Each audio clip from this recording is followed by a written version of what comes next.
ఇప్పుడు మనం ఖమ్మం నగరంలోని మున్నేరు నది పరివాహక ప్రాంతంలో ఉన్నాము.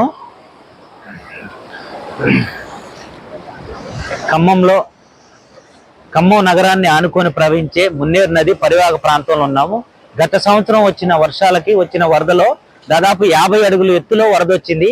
అప్పుడు ఖమ్మం నగరంలో ఉన్న సగం ప్రాంతం వరద ప్రవాహానికి గురైంది. ఆ టైంలో ప్రభుత్వం నిర్లక్ష్యం వల్ల ప్రాణ నష్టం, ఆస్తి నష్టం అన్ని జరిగాయి.